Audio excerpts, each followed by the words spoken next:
handwritten note on a scrappy piece of paper would lead police to a murder site and a 2-year investigation to find the killer. Along the way, another woman would die and 3 families would be torn apart forever. Why has he done that? How could he have done that? The more we tried to find out who she was, the less information we were getting. The ability of a particular piece of evidence to show that one person was responsible is highly specific. We really didn't have any idea as to who might have been the offender. I was quite convinced by that time that I needed to contact the police. I can't really find the words to describe just how bad it makes you feel. It's a dreadful feeling. The question that we were asking ourselves, was the offender keeping an eye on the police investigation? All I wanted to know is who killed her and how the killer looks like. I think that this is going to be a suspicious one.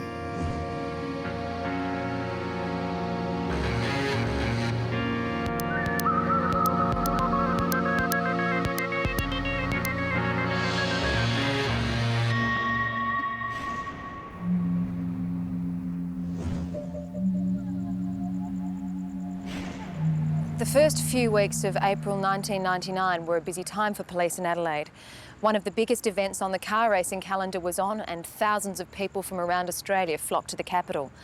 As crowds began to dwindle, 2 police officers hoped their shift would be a little more routine. But it wasn't to be. The patrol officers found a note on the windscreen, and this note directed them to the Old Payneham police station, and that they may find the body of a woman there, and that it was no joke. They immediately went down, and in the bushes, they did in fact find the body of a young woman. It looked like the body had been there for some time because it was in an advanced state of decomposition. Tonight, a body dumped at an old police station but unnoticed for days. The grisly discovery was made just before 11 last night. The woman's badly decomposed body was partially hidden by bushes in the front yard of the old station. Police say she'd been murdered. Because of the arrangement of the clothing, her jeans had been pulled down and her panties had also been removed. There was a distinct suggestion that there had been some sexual offence committed prior to her death.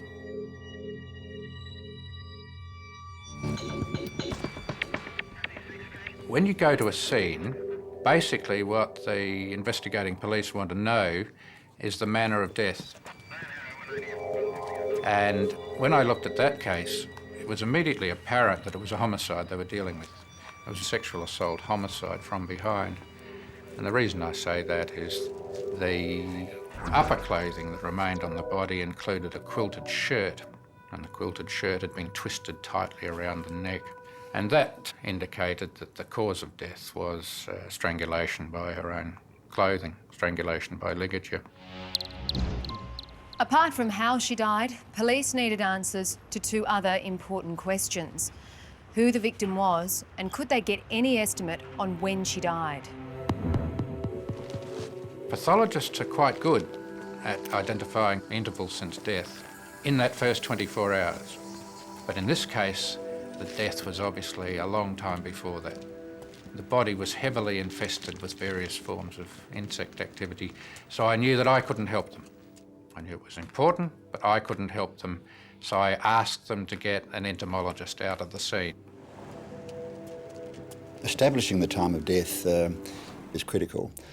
And on this particular occasion, there were maggots on the body, which is a rather gruesome part of any murder investigation, but from a scientific and forensic point of view, the maggots can determine pretty much the exact time of death.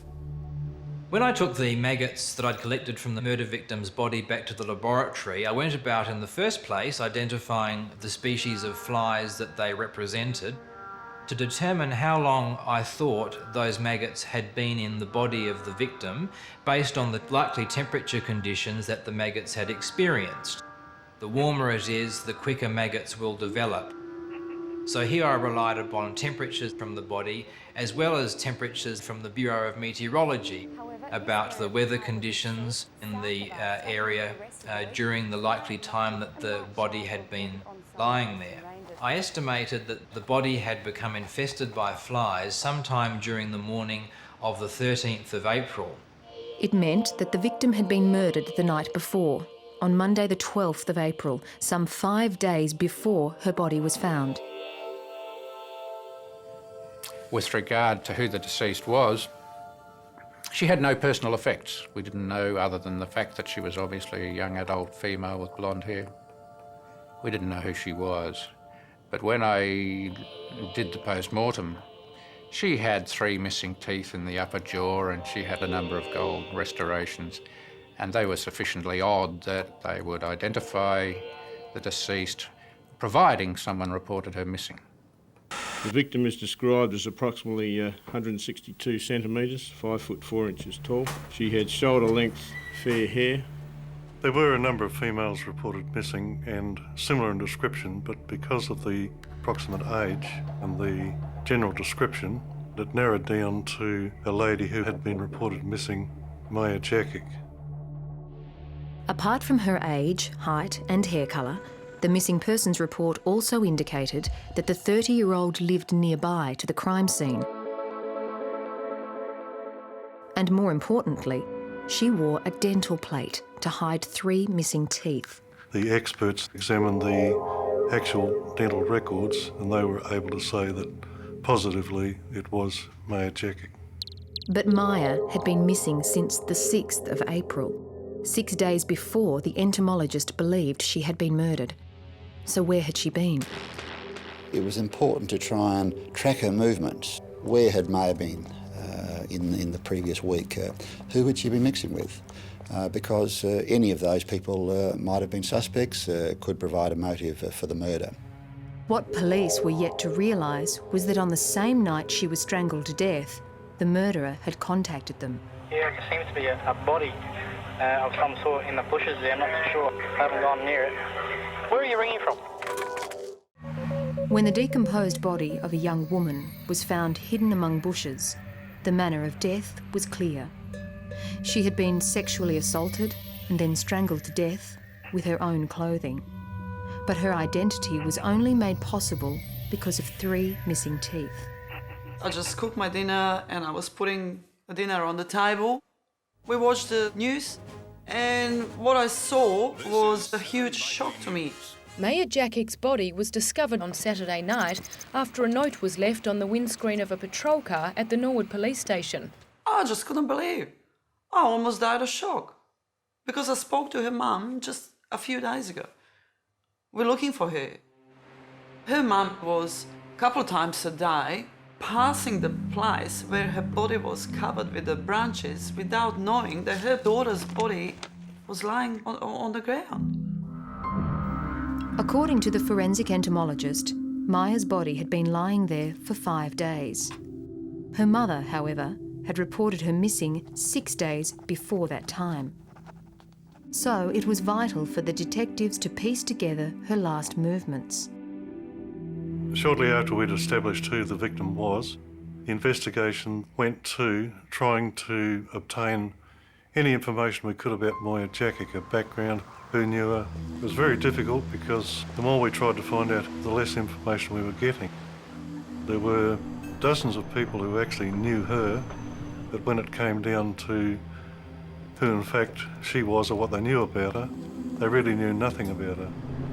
And all the information we were getting was that she was wandering between Glenelg, the city, and her home at all times of the day and night. Maya was well known to proprietors at the Martin shopping centre, where until about a month ago she was seen almost every day. They've spoken of a quiet but polite girl who always kept to herself. Don't know exactly what she was doing around here, but I think only once in the past 10 months I'd seen her with a friend. She didn't have many friends. I was like her last resort for everything. She didn't mix much with other people, no. Deep down, I think she was lonely. I think that maybe she had a little depression or something, and she didn't want to talk about that. I used to call her, you know, Maya, talk to me. Oh, she just didn't want to talk. All I wanted to know is who killed her how the killer looks like. How somebody can do such a thing? So far, the identity of the killer, like Maya's last days, remained a mystery. The note on the police car revealed no fingerprints. Detectives hoped the post-mortem would lead them to a suspect. The importance of a sexual assault homicide these days is the DNA databank. With DNA technology, the ability of a particular piece of evidence to show that one person and no one else was responsible is highly specific. So our expectations, at least at that stage, were that we might find seminal fluid or hairs or fibres or any other contact trace evidence. But all the smears and swabs that I'd collected at the post-mortem came back negative. No DNA was found. In other words, no seminal fluid was identified. Now, the reasons for that can be many and varied. Perhaps that there was no sexual contact, although we suspected that was unlikely to be the case. But perhaps the advanced state of decomposition can impact on that. But at the end of the day, we were not able to get any DNA. The killer, it seemed, was totally without trace. He could be anyone and be anywhere. And at the time of the murder, there was a race in town. He's going to get a rousing reception. Look at him go up. Craig Lowndes takes out leg one of the Adelaide 500. The Adelaide 500 Racing Carnival brought people from all over Australia, indeed from all over the world. It was the gutsy V8 supercar race the crowd had come to see. Visual programs here. The place is electric. So this complicated the investigation, given that we really didn't have any idea as to who might have been the offender. But then a breakthrough. Police learned that a call had come through on their hotline on the night the entomologist believed Maya had been murdered. Police emergency. Hello? Hello? Yeah, there's someone hanging around the old Paynham police station. Seems to be trying to break in there, I think. That particular person was very, very important to the investigation because he certainly knew or saw something. And then, lo and behold, a short time later, we had information that came forward in relation to another 000 call where the ambulance was called. Ambulance service?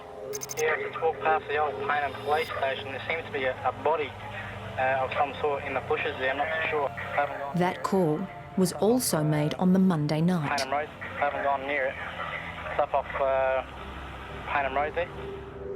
In both instances, the police and paramedics went to the old police station mentioned by the caller.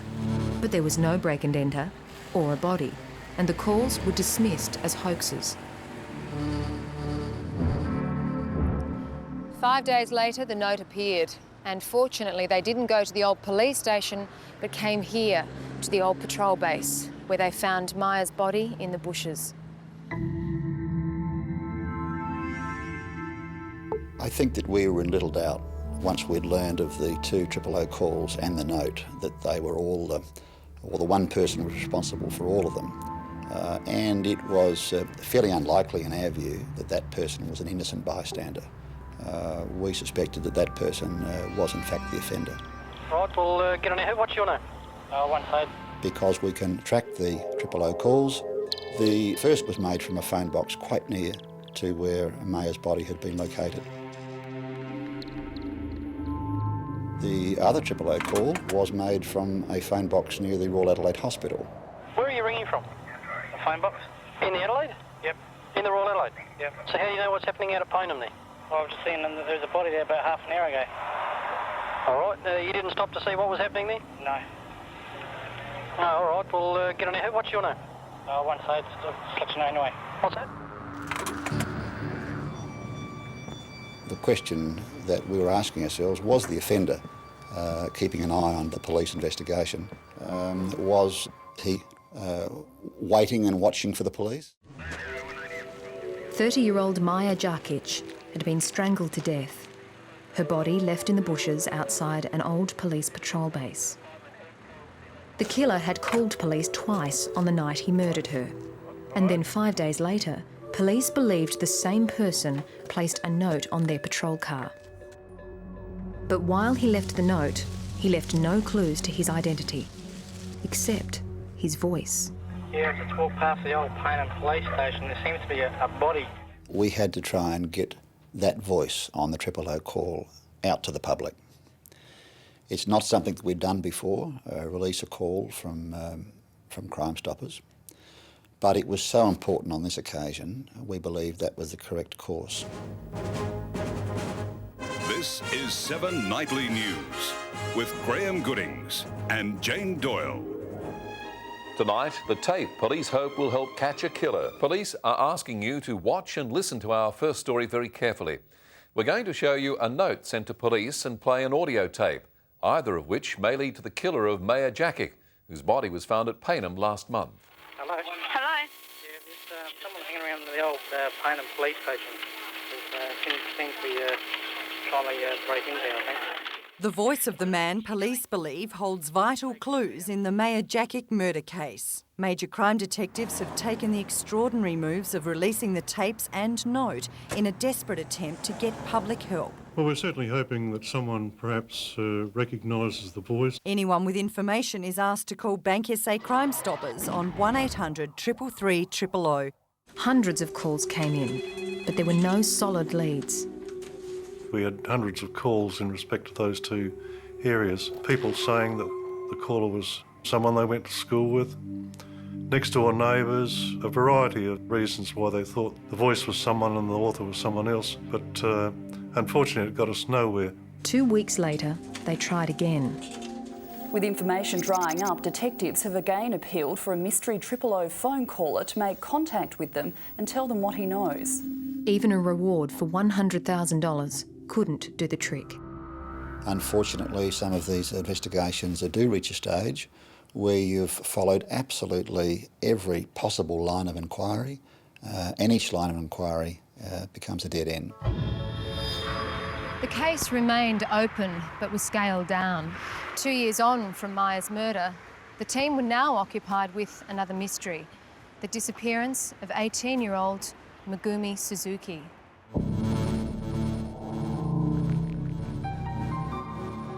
Mumi had left her residence on Friday, August the 3rd at 7:41 a.m. She headed to school, and the security video showed her leaving at 3 in the afternoon. Our initial information was that the last time that Mumi was seen alive was on the Friday afternoon down on the Rundle Mall having some coffee with some friends.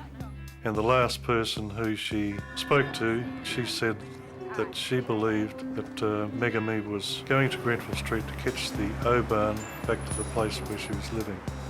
But it appeared Mumi never made it home on that Friday night. I did phone her residence and ask if they could see if she was there. They said no, she wasn't in the room, and they said nothing had been touched, the bed hadn't been slept in, and also it had been the census weekend. I don't know if you remember when everybody was counted, and the census form was still there from the Friday night. So I was a bit concerned, and I had emailed the parents as well by then. Her mother had said that she never went anywhere without her teddy bear, and I knew then that there was something very wrong. I telephoned her boyfriend, her ex-boyfriend, to find out if he had heard from her, and he said no, he hadn't, and he had been worried about her as well because it was unusual for him not to hear from her. So I was quite convinced by that time that I needed to contact the police, which I did first thing on Thursday morning. Mumi Suzuki was last seen by a friend at a city bus stop. Police began distributing missing person posters outside the Maya Centre late this afternoon. At this stage, we didn't really know whether we had a homicide investigation or simply a missing person. With posters, publicity and appeals in full swing, a man rang in with crucial evidence. He was a maintenance worker on the bus track that Mumi took home each weekday afternoon. And in the bushes nearby, he found her bag. There was an identification card with her picture on there. There were numerous books with her name on it, and also a lot of her personal items. I think the finding of her school books was the first step we had to say, I think that this is going to be a suspicious one. It raised our concern that Megumi may have met with foul play. SES and mounted police scoured the scrub. The police helicopter was also called in. There were a number of things actually missing from her possession, and one was her mobile phone. She also had a CD Walkman which she always took with her, and that was also missing. But what they did find was her credit card and a bus ticket. And those two items took her to one place, a BP service station in the opposite direction of her home.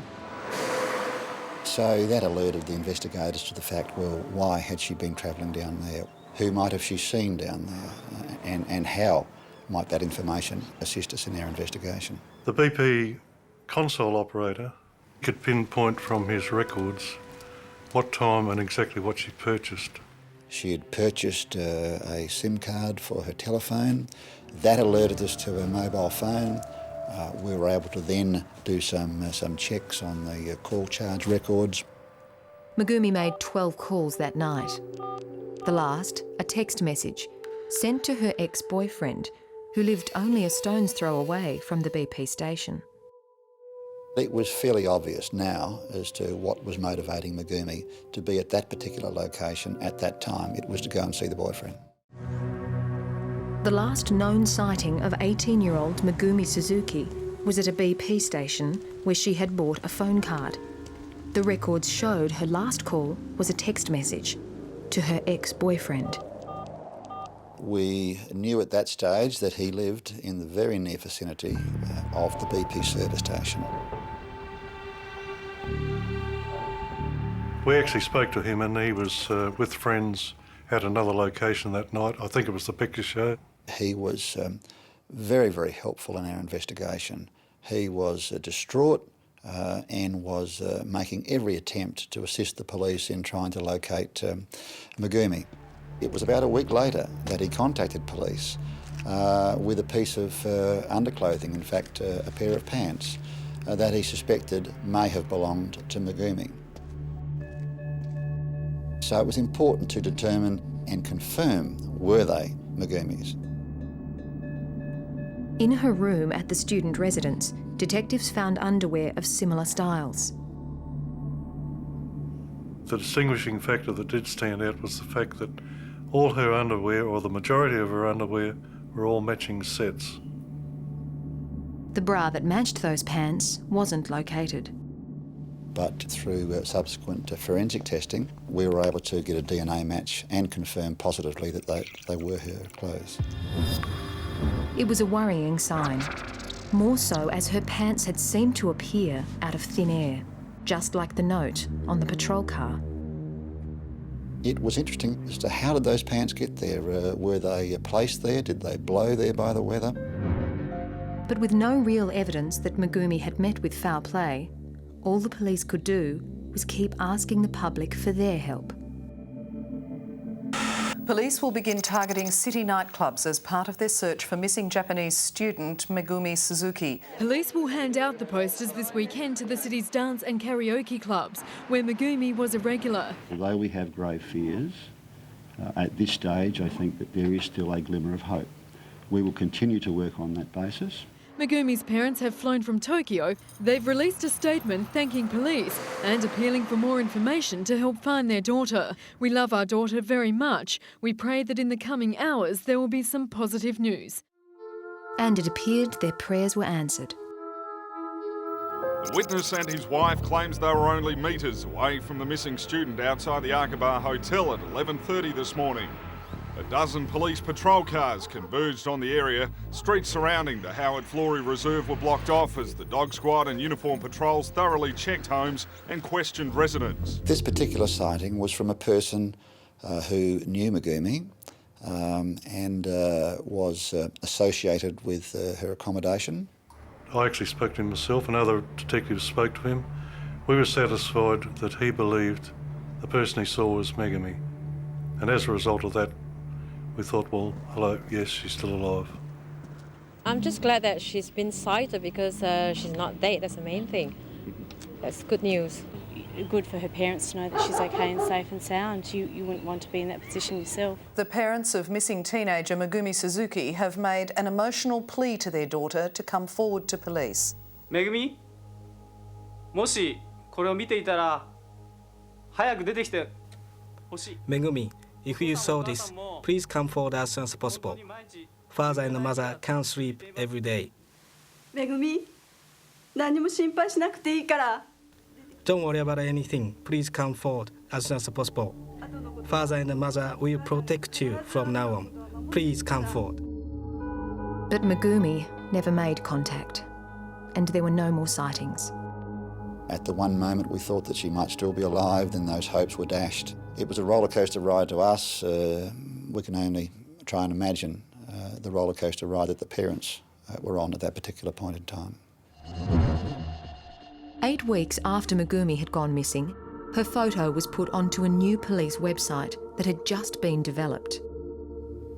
And on that same website, we were able to place the unsolved murder of Maya Jakic. The police are also making a new bid to solve the murder of 30-year-old Maya Jakic, whose body was found over 2 years ago. Detectives have turned to the internet, trying to identify the man who made 2 emergency calls on the night of her murder.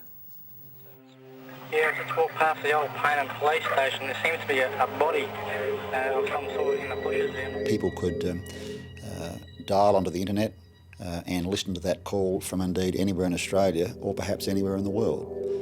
So that wider exposure we thought was both innovative and critical in trying to get that breakthrough that we needed. The strategy would work. Police were about to find out the long-needed identity of the caller and Maya's killer. I listened to it about half a dozen times. I closed my eyes and listened to it, and I could see Mark talking to me.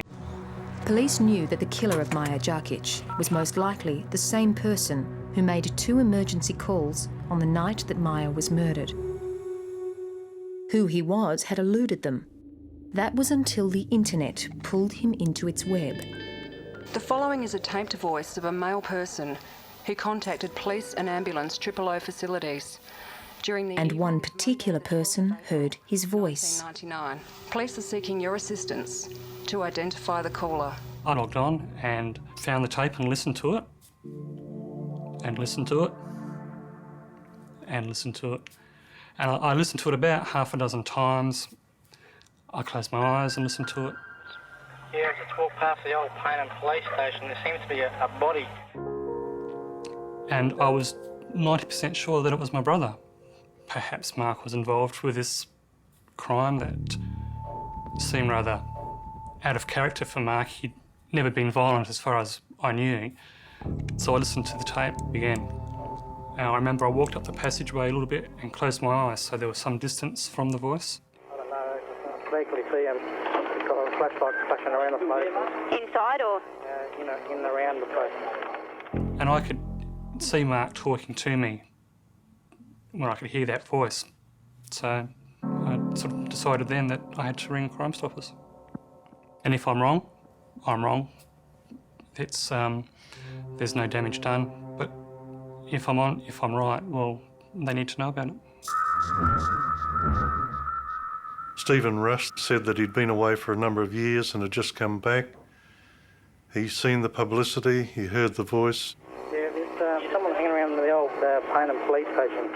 And I could see the dilemma he was going through, because here he was identifying the voice as being that of his brother, Mark Rust.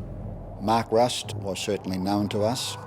We had his name in our files for more minor sexual offences. It was a rather sickening feeling to realise that perhaps Mark had stepped over the line because he'd been in trouble for such a long time with the police and going to jail and parole. The family knew that he was building up and getting worse each time, and that eventually he would do something really terrible and end up in jail for the rest of his life. But at the same time, we'd always hoped that, he wouldn't go that way. So when it was fairly certain that it was Mark who was involved. It was a nasty feeling. It left a very unpleasant taste. While the police were convinced the 000 caller was Mark Rust, it wasn't enough to make an arrest. They would also need to prove that the note left on the patrol car was his handiwork. And Stephen Rust had provided them with a letter from his brother for comparison. Our task was to look at the handwriting and see if it had been written by the person. One of the more outstanding features was the double cross on the T, which was a feature of both the specimen letter and the question note. Another feature was the way that the letters were spaced in the word, for example, in the word good. They were very tight and overlapping. And all of the words, particularly where they could be directly compared, words like the and of, and these were very similar in their appearance. In general, every single letter, every single word that could be directly compared showed very close similarities in both their form and in their appearance.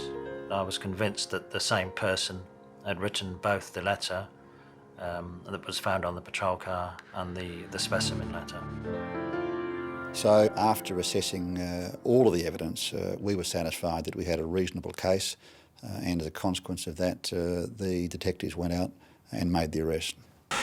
A 37-year-old man has been arrested and charged with the murder of Maya Jakic 2 years after she died. Late yesterday afternoon in Port Augusta, detectives arrested and charged a man. They had found Mark in jail.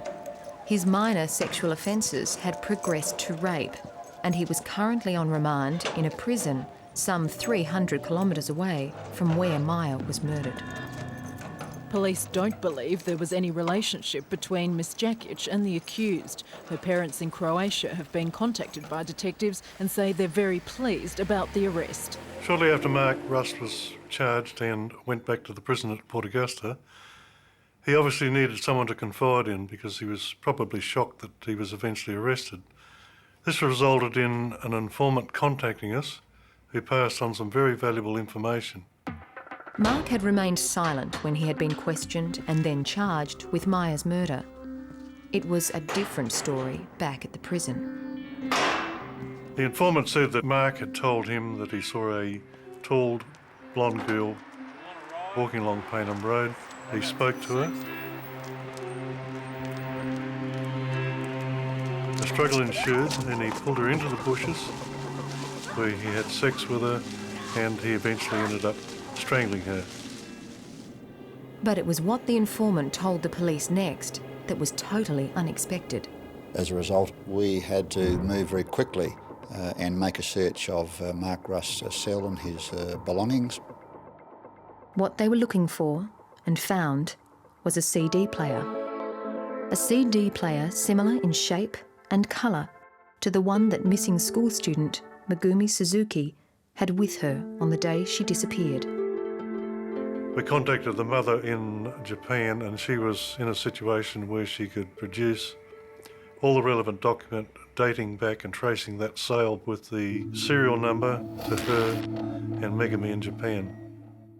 Of course, finding Rust in possession of some of Megumi's property didn't in itself mean that he'd committed the murder.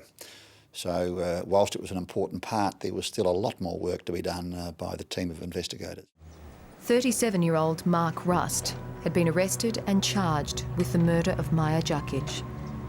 His brother had identified his voice as that of the 000 caller, and a sample of his writing matched exactly that of the note left on the police car.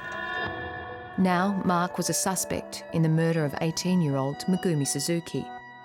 Her CD Walkman had been found in his cell after an informant contacted the police. The informant also said in relation to Suzuki that he approached her.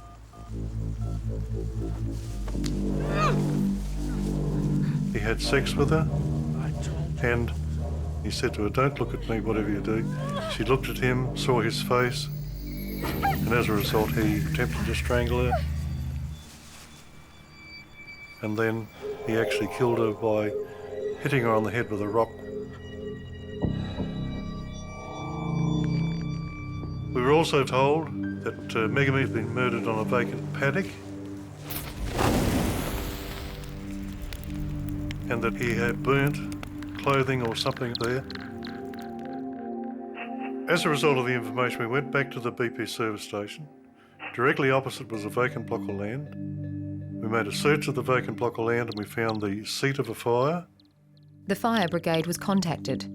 They confirmed they had put out a small fire on that vacant lot on the very night Megumi had disappeared.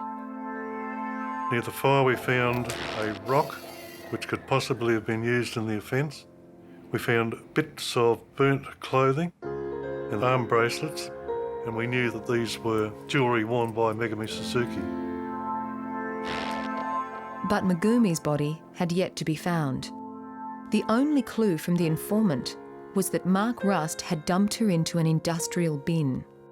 We combed the area based on some directions that were provided, and we did in fact find a bin at the rear of some premises on Goodwood Road. The circumstantial evidence against Mark Rust was stacking up. But before they could make an arrest, the investigators needed to be absolutely sure that this was the bin where Mark had placed Megumi after he killed her. And they turned to the Rust family for help. This must have been an enormous dilemma for them to assist the police, in effect, to establish and clarify whether Mark Rust was responsible. Nevertheless, they did provide that assistance, and they were able to confirm that the waste bin had a hippo on the side. The bin that we were looking at had similar markings, and that was the final lead that we needed to satisfy that we had a reasonable case to arrest Rust. I was shocked about the Maya Jakic thing because it just came out of the blue and really sort of, you know, knocked the wind out of our sails. And then when Jerry told us about Megumi Suzuki, it just fitted together very nicely with what Mark had been doing. So I sort of believed it pretty much straight away. Megumi's body hasn't been found, but it's understood it may have been dumped in an industrial bin and later at the Wingfield rubbish tip. We have been praying for our daughter to be alive under any circumstances for the last 3 months. But this week we received the saddest news we could have had. When they arrived out in Australia, Jerry Feltus took them down to the rubbish dump. And I think that that was obviously a very, very traumatic moment for the parents to sit on the side of a rubbish tip, knowing that somewhere amongst literally hundreds of tonnes of rubbish there was the body of your daughter. So we certainly felt obligated to try and do everything possible to recover Megumi's body, and that was the next challenge for us. But first, the grisly search for the murdered Japanese student, 18-year-old Megumi Suzuki, has begun at a Wingfield landfill site.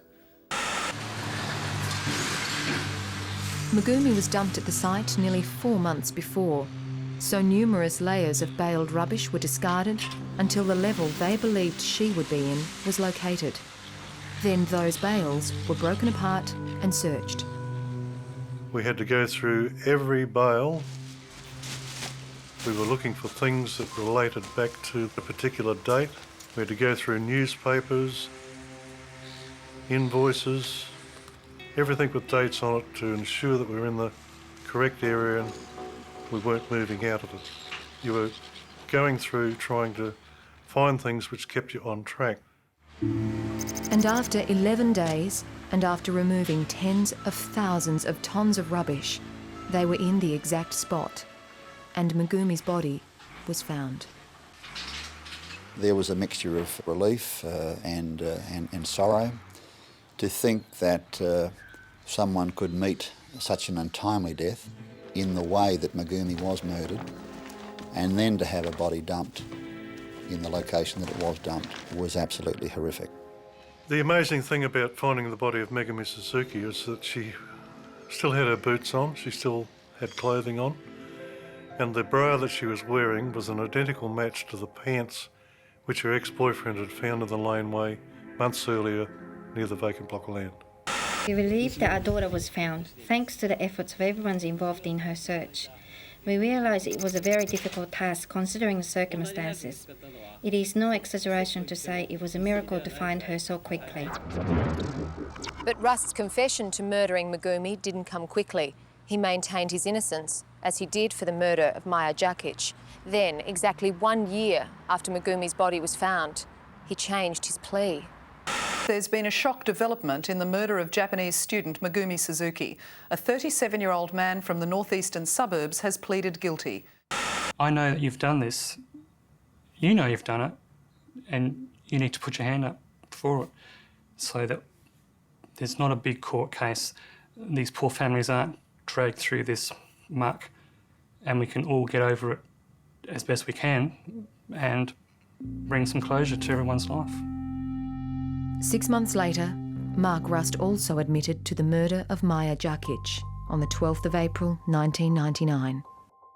The families of two young women brutally murdered by a homicidal predator have given harrowing accounts of the loss of their loved ones.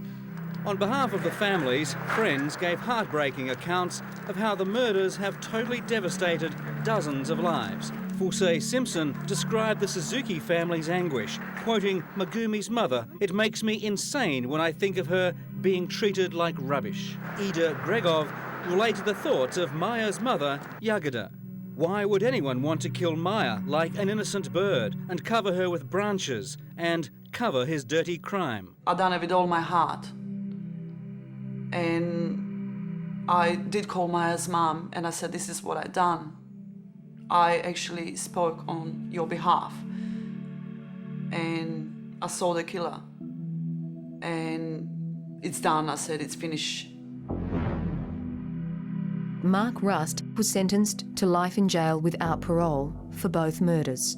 The judge ruled that the 39-year-old was incapable of controlling his sexual urges and would be detained until further order. You ask yourself, why has he done that? How could he have done that? Because we all grew up together in the same house. It's emotionally quite devastating to realise that someone so close to you in your immediate family can commit such a crime. It's really... It's devastating. It's I don't know, I can't really find the words to describe just how bad it makes you feel. It's a dreadful feeling. The Suzuki family are still very distressed. They are really feeling it at the moment because they had great expectations for their daughter. Maya's mother took her daughter's body back to Croatia, where she visits the grave every day. We both lost a very, very special person. A lovely daughter and the most beautiful friend I ever had. For once, she can rest in peace.